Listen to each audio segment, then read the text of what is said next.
আপন বোনের সাথে এরকম ব্যবহার করতে পারলো? আপন বোন হলে তো জীবনে এরকম ব্যবহার করতে পারতো না। খালাতো বোন তো এর জন্য আমার সাথে এরকম ব্যবহারটা করলো। আসসালামু আলাইকুম, সবাই কেমন আছেন? আশা করছি ভালো। আলহামদুলিল্লাহ আমরাও ভালো আছি। এই যে নিধির বাবা এখন নাস্তা খাইছে, ও চলে যাচ্ছে কাজে আর আমি রান্না করব। আজকে ভাবতেছি সব ভাজির আইটেম করব। কালকে তো মুরগি রান্না করছিলাম, তাই আজকে আর মুরগি রান্না করব না। ভাবলাম যে জালি কুমড়া আনছিলাম, সেই জালি কুমড়া দিয়ে মুরগি রান্না করছিলাম 4-5 দিন আগে, সেই জালি কুমড়ার অর্ধেকটাই আছে, সেইটা ভাজি করব। আর হইল গিয়া বটবডি ভাজি করব। বটবডিটা আমরা খুব কম খাই, কারণ বটবডিটা ভালো লাগে না, মাছে দিলেও ভালো লাগে না, ভাজি করলেও ভালো লাগে না। এর জন্য এখানে আজকে ভাবলাম যে দেখি একটু ভাজি করে। তো এখানে পেঁয়াজ কেটে নিয়েছি, কেটে নিচ্ছি, কাঁচামরিচও কেটে নিছি। তো ভাজির জন্য তেল দিয়ে দিলাম, তেল একটু কমই দিলাম, তেল কম খাওয়ার চেষ্টা করতেছি। আসলে তেল কম খাওয়াই ভালো স্বাস্থ্যের জন্য। যাই হোক, এখানে আমি ভাজিটা করে নিব। এরই মধ্যে নিধির বাবা আবার ফোন দিল যে কিছু লাগবে কি না। আমি বললাম যে না, আজকে ভাজি রান্না করব, কোনো সমস্যা নাই, কিছু লাগবে না, তুমি তোমার কাজে যাও। তো ও তো ওর কাজে চলে গেল। আর আজকে তো নেহার এক্সাম নাই, ও একটু ঘুমাচ্ছে, বেলা করে উঠবে। আমিও ডাকি না, যেহেতু একদিন পর পর এক্সাম দিতে যায়, আস্তে আস্তে সেই মেয়েটা সন্ধ্যা হয়ে যায়, ও একদম ক্লান্ত হয়ে যায়। তো যাই হোক, এখানে আবার ভাজি করতেছিলাম। তো কোনো আপন বোন নাই, আমরা এক ভাই এক বোন। আমার খালাতো বোনরা কিন্তু পাশাপাশিই থাকে, দেখা যায় ওদের সাথে খুব কম দেখা হয়। আর এর জন্য না আমাদের বোনদের ভিতরে একটু রাগারাগি বেশি হয়, আমাকে নিয়ে একটু বেশি হয়, আমি একদম কমই যাই। তো এর জন্য দেখা যায় ওরা রাগ করে আমার বাসায় আসে না। আর এই যে দেখেন, আপনার সাথে কথা বলতে বলতে আপনাদের সাথে আমার ভাজিটাও হয়ে গেছে। আমি দুদিনের ব্লগ একসাথে দিলাম। আমি আসলে এই ভিডিওগুলা করা ছিল, তাই ভাবলাম যে দিয়ে দিই। এখানে এই যে জালি কুমড়াটা ভাজি করে নিচ্ছি। লাউ ভাজি যেভাবে করে না সেইভাবেই করতেছিলাম। এত মজা লাগছে, আমার কাছে খুবই ভালো লাগছে। কিন্তু নেহা নিধি কেউই খায় নাই, ওরা বটবজি ভাজি দিয়েই খাইছে। তো যাই হোক, এখানে ভাজিটা করে নিচ্ছি। আর বাই ফোন দিছিল, বললো যে আসতে পারে, আসলে হয়তো ওর সাথে দেখা হইতে পারে। মনটা খুব খুশি খুশি লাগছে। আজকে আসবে না বললো, যে দেখি। ও এরকম বলে বলে না, তারপরে আসে না। যখন আবার আমি ফোন দেই যে আসবি না, তখন বলে বলে কি যে কবে বলছি তোকে আসবো। তো ওর এত কাজে এত ব্যস্ত থাকে, আসতে পারে না। ঢাকায় নাকি কোন একটা কাজ আছে, এর জন্য আসলে আমার সাথে দেখা করবে। মামা গেছে প্রায় 5 মাস হয়ে যাচ্ছে, ভাইয়ের সাথে দেখা হয় না। মামার উসিলায় দেখা গেছে 2বার দেখা হয়েছিল, কিন্তু বছরও দেখা যায় ওর সাথে দেখা হয় না। আর এই যে দেখেন, আমাদের নিচে কিন্তু সব রকমের সবজি পাওয়া যায়। এই যে এখানে করলা, পেঁপে, আলু, পেঁয়াজ, শাক সবজি যা দরকার সবই পাওয়া যায়। আমাদের এলাকাটা খুবই ভালো আর কি। দেখা যায় আপনার একটা কাঁচামরিচ লাগবে রান্না করতে সময়, দেখা যায় মনে পড়ছে, তখন আপনি নিজ থেকে আনতে পারবেন। এর জন্যই না আমার এই এলাকাটা আমার খুবই ভালো লাগে। আরও ভালো লাগে যে আমার মা বাবা এখানে ছিল। তো বাবা মা নেই পৃথিবীতে, সবাই আমার বাবা মার জন্য দোয়াও করবেন, আল্লাহ জানি তাদেরকে জান্নাতের সব স্থানে দান করে। তারপরও মনে হয় কি আমার বাবা মা আমার পাশাপাশি আছে। এর জন্য না আমার এই এলাকাটা ছাইরা অন্য কোনো এলাকায় যাইতে ভালো লাগে না। আর একটা মাত্র ভাই, তাও থাকে দূরে, মনটা আর কি মাঝে মধ্যে ভীষণ খারাপ থাকে। এখানে আবার দেখেন পাখি দুইটা এত ঝগড়া করে, একদিন দেখাবো না, আপনাদের সাথে শেয়ার করব। তো এই যে এখানে বোনরা আসছে, 2 বোন হঠাৎ করে, তারপরের দিন এটা 11:30টার দিকে এসে আমার সাথে দুজনে এত রাগ, আমি কেন ওদের বাসায় যাই না। 2জন মিলে আমার সাথে ঝগড়া করলো কতক্ষণ। তারপরে আমরা 3 বোন মিলে এত গল্প করলাম, আসলে অনেক হাসাহাসি করি আমরা বোনরা একসাথে হইলে। এগুলা না আসলে বয়সটা দিতে পারলাম না বলে দুঃখিত। যদি বয়সটা দিতাম আপনারা অনেক খুশি হইতেন, মানে মজা পাইতেন। কিন্তু আমাদের পার্সোনাল ব্যাপার তো, অনেক লাইফের অনেক পার্সোনাল কথা আমরা বোনেরা অনেক শেয়ার করি, এই জন্য দেখা যায় মিডিয়া আনতে চাই না। তো যাই হোক, এখানে আমরা বোনেরা অনেকক্ষণ গল্প করলাম। তো ওই যে যেটা বোরকা পরা সেটা হলো আমার ছোট বোন, খালাতো বোন, আর এটা ওর বড় বোন, এটাও আমার খালাতো বোন। আমার তো কোনো বোন নাই, কিন্তু ওরা আমার খালাতো বোন, ওরাও তো আমার বোন। তো আমরা বোনেরা হইলে অনেক গল্প বলি। তো আমার খালাতো বোন আমাকে বলতেছিল যে আমি চলে যাই, আমার ছেলেরা মাদ্রাসা থেকে আসবে, একটা সময় খাবে, আমি ভাত রান্না করিনি।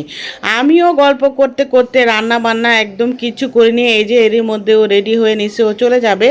আর ওকে আমি একটু জোর করে রাখছি, না তুই যেতে পারবি না, ও আসলে জব করে, ও আজকে জবে যায় নাই। তো আমাদের বাসা আসছে, আগে আসছে আমার ছোট বোনের বাসায়, তারপরে আমার বাসা আসছে। তো আমরা গল্প করতেছিলাম, এখন দুই বোনই চলে যাবে, কিন্তু ওকে আমি জোর করে রাখছি, বলছি না তুই আসোস না, এখানে থাক, দুপুরে আমরা একসাথে খাওয়া দাওয়া করবো। কিন্তু ও তো করবে না, ও তো যাওয়ার জন্য অস্থির হয়ে গেছে, কিন্তু আমি ওকে জোর করে বসায় রাখছি। আর এই যে দেখেন, আমাদের চেহারা দেখলেই বুঝবেন যে আমরা কি পরিমাণ হাসাহাসি করি। আর এই যে দেখেন, নিচে যাব এখন। আসসালামাইকুম, সবাই কেমন আছেন? আশা করছি ভালো, আলহামদুলিল্লাহ আমরাও ভালো আছি। তো নিচে গ্যাস থেকে আজকে ব্লগটা শুরু করলাম। দুপুরে রান্না করব, নিধির বাবা বাইরে গেছে, এখন আসতেছে না, এখন বাজে 2টা। আমি মুরগি ভিজাইছি, আলু নেই, পেঁয়াজ নেই। সেদিন তো বাজারে গেছি, আলু পেঁয়াজ আনি নাই। এখন নিচে নামছি, দেখি আলু পেঁয়াজ পাই কিনা। তো চলেন আপনারা আমার সাথে। এই যে নিচে দেখেন, এই যে ভ্যান, এখানে বসে পেঁয়াজ আলু। দুপুর 2টা বাজে না, এখন সবাই খাইতে গেছে, সামনে দোকানও বন্ধ। সামনে যাই দেখি পাই কিনা। সামনে সব ভ্যান, এখন সব দুপুর 2টা বাজে না, এখন সবাই খাইতে গেছে।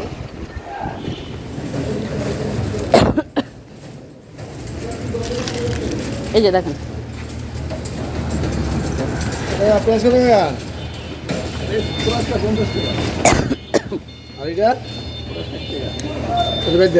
পেঁয়াজ নিয়ে নিলাম এখান থেকে। আলু নাই, আবার একটা আছে তো আরেকটা নেই।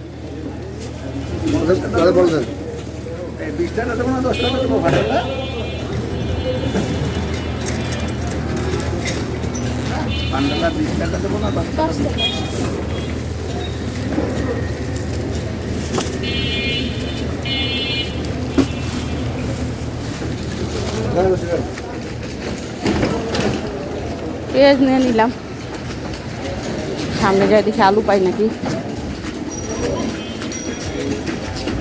ওনার দোকানে আলু নাই।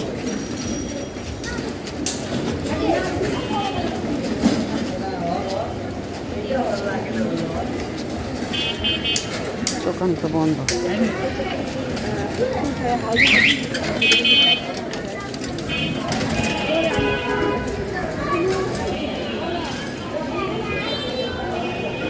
আলু কত?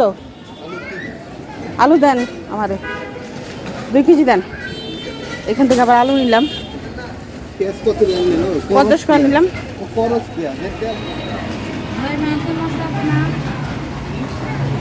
দুপুর টাইম তো সব বন্ধ। এখান থেকে আলু নিয়ে নিলাম, আর সামনে দোকান থেকে পেঁয়াজ নিলাম। এখন বাসা যাব, আলু পেঁয়াজ নিয়ে নিলাম, এখন বাসায় যাই।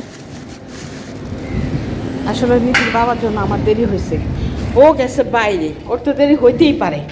ও যদি আমার বলতো ফোন দেওয়া যে আমার দেরি হবে, তুমি নিচ থেকে নিয়ে আসো, তাহলে কিন্তু আর দেরি হয় না। এখন নিচে গেছি আলু পেঁয়াজ আনতে, দেখা যায় ভ্যানে যেটা আপনার 50 টাকা, দোকানে ওইটা 60 টাকা কেজি, 10 টাকাই বেশি না। ওই সামনের দোকান থেকে একটু কমে পাইলাম, নিলাম। এখন এই যে দেখেন 2:30 বাজে, এখন আমি রান্না করব কখন, কোটা বাসা করবো কখন, রান্না করব কখন। তো যাই হোক, যাই বাসায় যাই, বাসায় যাই আবার কথা বলি। নিচ থেকে আলু পেঁয়াজ নিয়ে নিলাম, আর তাড়াতাড়ি করে রান্না করতেছি। কালকে তো দেখলেনি ভাজি রান্না করছিলাম, তেমন কোনো কিছু রান্না করা হয় নাই। আজকে ভাবলাম যে বোনটা যেহেতু আসে, মুরগি রান্না করি, আর চাপিলা মাছ ফ্রিজে আসে, সেটা ভাজবো, আর একটু শুটকি বোনা করি। আসলে আমরা বোনরা একসাথে হইলে খাওয়া দাওয়া কোনো কিছু না, আমরা গল্প করতে করতে আমাদের অনেকটা টাইম চলে যায়। আমি দেখা যায় ওদের বাসায় প্রায় যায় খাই, কিন্তু ওরা কখনো কখনো আমার বাসায় খায় না। আজকে ওকে জোর করে ধরে রাখছি, না যাবি না। তো এই যে মুরগি রান্না করার জন্য মশলাটা ভালো করে কষাচ্ছিলাম। আর রান্না করতে করতে অনেকটা লেট হয়ে যায়, কারণ আমার সিলিন্ডার গ্যাস আর একটা চুলা, তো দেখা যায় অনেকটা টাইম লাগে। এরই মধ্যে কিন্তু আবার বেলা 1:30টার সময় আমি রান্না চড়াইছি, এর জন্য আরও দেরি হয়ে গেছে। আসলে বোনরা বোনরা গল্প করতে করতে বললাম না, টাইম যে কোথায় শেষ হয়ে যায় ঘড়ির টাইম দেখতেই সময় পাই না। তো ছোটো বোনকেও ফোন দিছিলাম যে আয়, ছোটো বোন আবার ফোন দিল যে ওর বোনকে পাঠাই দিতে। আমি বললাম যে না, ও যাবে না, ও আজকে আমাদের বাসায় থাকবে। তো এখানে রান্না করতেছিলাম আর বোনের সাথে অনেক গল্প করতেছিলাম, ছোটোকালের অনেক স্মৃতি তুলে ধরলাম, মেয়ের সাথে গল্প করলাম। আমরা যখন একসাথে স্কুলে যাইতাম তখন না আমাদের স্কুলে না পিটি হইতো, তো ও না আমাদেরকে পিটি করতে দিত না। আমার এই বোনটা এত দুষ্ট ছিল, ছোটোকাল থেকেই দুষ্ট ছিল। আমাদের তিনজনের, আমার এক ফ্রেন্ড ছিল, ওর আর আমার ফ্রেন্ডের আর আমার তিনজনের স্কুল ব্যাগ ও কী করতো, ক্লাস থেকে নিয়ে আসতো। তারপরে দেখা যেত স্কুলের পিছনে একটা গেট ছিল, সেখান দিয়ে আমাদেরকে নিয়ে আসতো। বলতো যে না, পিটি করার কোনো দরকার নাই, এই রোদ্রের ভিতরে কে পিটি করে। তো আমরা চলে আসতাম।